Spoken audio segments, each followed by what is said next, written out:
نے دعا دی ہے کہ اللہ اس شخص کے چہرے کو تر و تازہ رکھے جس نے میری حدیث کو، میرے فرمان کو سنا اور ایسے ہی آگے پہنچا دیا،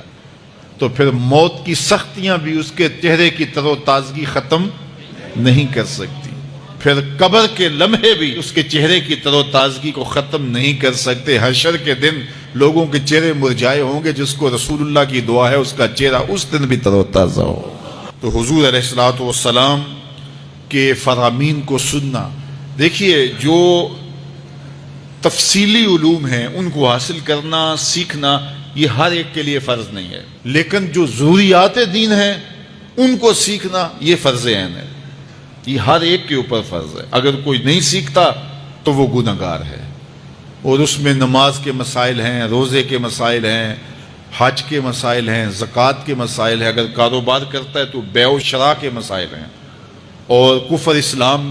کی ضروری باتیں ہیں کہ کفر کیا ہے، اسلام کیا ہے۔ تو یہ ساری ضروری چیزیں جو ہیں ایمانیات سے جو تعلق رکھتی ہیں،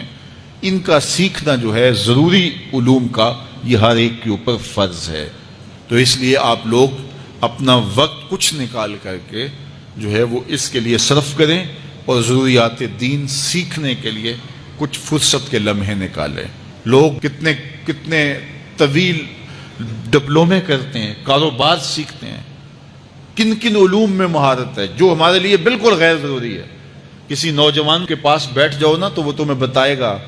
کہ کس کرکٹر نے کس میچ میں کتنے سکور کیے تھے، لوگوں کی یہاں تک معلومات ہیں، اور وہ 15 سال پرانا میچ ہے، اس کے اندر کس نے کتنے آؤٹ کیے تھے، کتنی وکٹیں لی تھیں، کتنے جو ہے وہ اس نے سکور کیے تھے، اور اس کی پوری زندگی کے سکور کتنے ہیں، کیسی کیلکولیشن ہے، اور کس قدر لوگوں کا پکا حساب ہے۔ یہ وہ چیز ہے جس کا نہ دنیا میں فائدہ نہ آخرت میں فائدہ، لیکن دلچسپی ہے نا، جس چیز سے دلچسپی ہو تو وہ چیز خود بخود ازبر ہوتی چلی جاتی ہے۔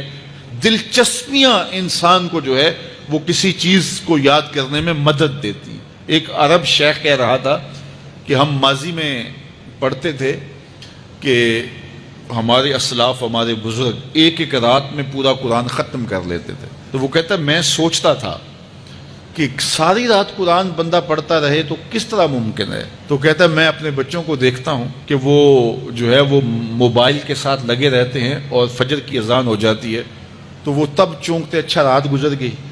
تو میں کہتا ہوں نوجوان کی دلچسپیاں کچھ اور ہیں، اور وہ بھی اس شغف کی وجہ سے ایسا کھبا کہ رات گزر گئی اور اس کو پتہ ہی نہ چلا۔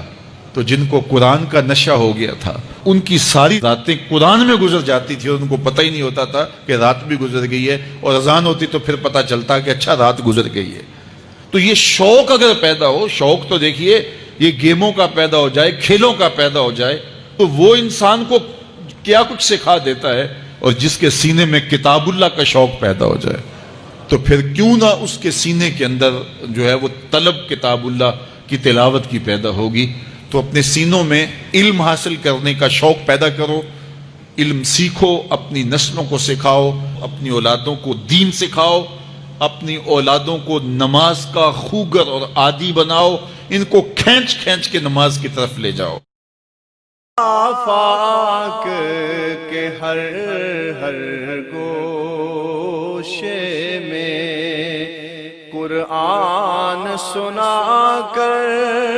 دم لینا، اب رکنا نہیں، اب تھمنا نہیں۔